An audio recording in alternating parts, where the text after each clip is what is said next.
নমস্কার সবাইকে, শুক্তারা ব্লগে আপনাদের সবাইকে স্বাগত। আশা করি ভালো আছেন, সুস্থ আছেন। তো অনেক দিন ব্লগ দেওয়া হয়নি, গিয়েছিলাম বাড়িতে।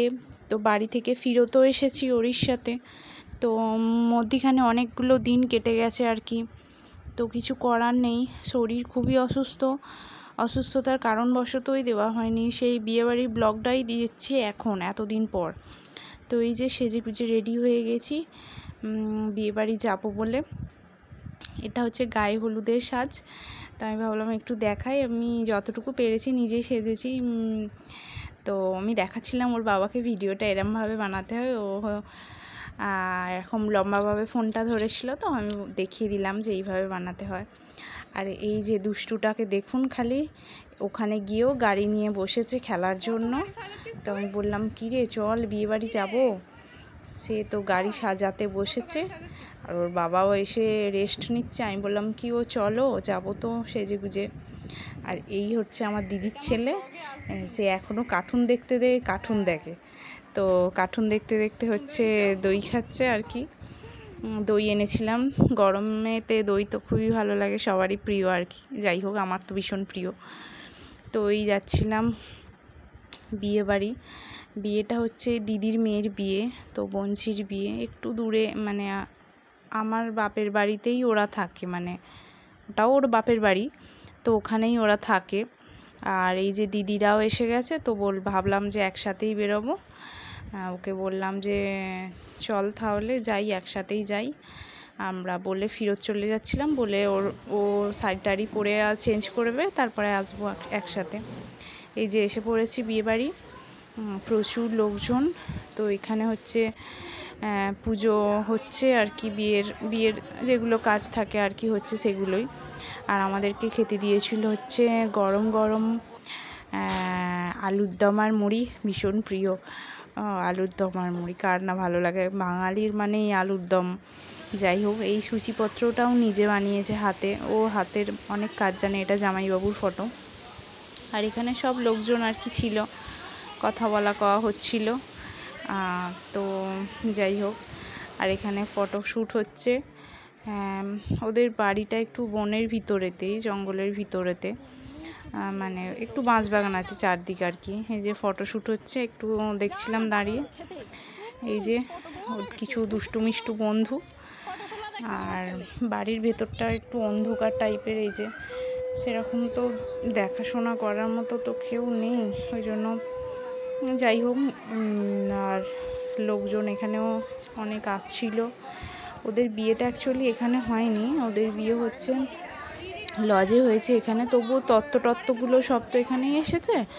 তো ওই যে তত্ত্ব এসে গেছে শ্বশুর বাড়ি থেকে, আর নিজেদের লোকগুলো এখানে এসেছিল আর কি। যাই হোক, তো এই ঘরের মধ্যে তত্ত্ব সাজানোর কাজ চলছে, আমি একটু হেল্প করে দিচ্ছিলাম তাতে। এই যে অনেক তত্ত্ব দিয়েছে, খুব সুন্দর দেখতে লাগছে। আর আমি বললাম এই দেখ, আমিও তোর ভিডিও বানাচ্ছি, পোস্ট করব বলে ও দেখছিল বসে বসে, জিজ্ঞাসা করছিল কি সত্যি করে বানাস। আমি বললাম হ্যাঁ, আমি ইউটিউবে পোস্ট করি, তুই দেখতে পারিস।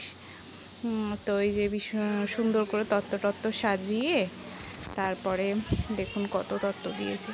একটা বড় মাছ দিয়েছে, ভীষণ সুন্দর লাগছে। অনেক তত্ত্ব দিয়েছে, তো ঘর ভর্তি হয়ে গেছে, ঘরে জায়গা হয়নি, বিছানার উপরে হয়ে গেছে। খুব সুন্দর লাগছে। এই যে লোকজনও দেখতে আসছে। আরও তার মধ্যে এখানে ফটোশ্যুট হচ্ছে ওরও। এই ছোটো ছোটো ভাইগুলো হচ্ছে ফটোশ্যুট করছে, দেখুন কত কম বয়স ওদের। যাই হোক, প্রফেশনে ঢুকেছে। তো এখানে গায়ে হলুদ হচ্ছে, আমিও ছিলাম গায়ে হলুদে। এদেরকে দেখে আমার ছোটোবেলার কথা মনে পড়ে গেল। আমিও এরকম কারোর বিয়ে হলে দাঁড়িয়ে পড়তাম, দাঁড়িয়ে দেখতাম এরকম কিভাবে বিয়ে হচ্ছে কি না হচ্ছে, সব কিছু রিচুয়ালসগুলো দেখতাম, খুব ভালো লাগতো। আর এই যে ওর মা হচ্ছে তেল দিচ্ছে, তেল হলুদ যাকে বলে। আর কাদের কাদের আছে আপনারা একটু কমেন্ট করুন, এরকম সিস্টেম, মানে এরকম বিয়ের রিচুয়ালস কাদের কাদের আছে। আমাদের তো এইটা আছে, তেল হলুদ দেওয়া, ভীষণ সুন্দর লাগে মোমেন্টগুলো। তো যাই হোক, এখানে হচ্ছিল গায়ে হলুদ হচ্ছিল, আমরা সবাই মিলে ছিলাম। আর এখানে ওদের জল ছেড়েছিলাম, কি বললাম জানি না, তো সবাই মিলে বেরিয়েছিলাম। তো এই যে আমিও হয়েছিলাম, এও হয়েছিলাম। তো 5টা এর মধ্যে দিদিকে বলেছিল, দিদি বললো তুই তো থাকতে পারিস না, তো তুই হ বলে আমিও হয়েছিলাম। এই ফার্স্ট টাইম হলাম, আমি কখনো হইনি এর আগে। তো ভীষণ আনন্দ লাগছিল, ভালো লাগছিল। এই যে আমি বলছিলাম যে একটু কাপড় দিয়ে ঘিরে দিলে আশপাশটা একটু ভালো লাগতো, পুরো ফাঁকা লাগছে। ইভেন্টটা হচ্ছে ফটো ভিডিওগুলো সেভাবে ভালো আসছে না, একটু কাপড় দিয়ে ঘিরে দিলে আশপাশগুলো ভালো লাগতো। যে যাই হোক, যা হয়েছে হয়েছে, তো হয়ে গেছে, ঝামেলা মিটে গেছে। আর এই যে গায়ে হলুদ হচ্ছে, যাই হোক দেখুন।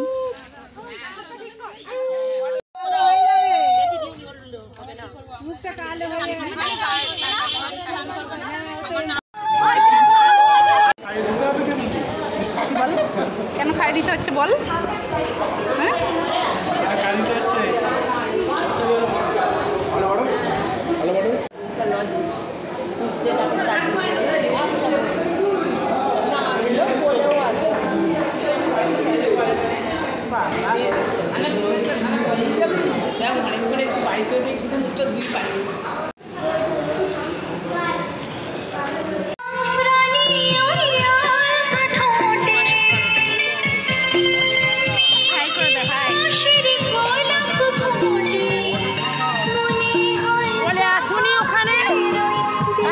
ওই বাড়িতে বলে আসুন, বলে এলে তো দিদির ছেলেটা বললাম হচ্ছে তোমাকে, আমি আমার খবর পাঠাবো।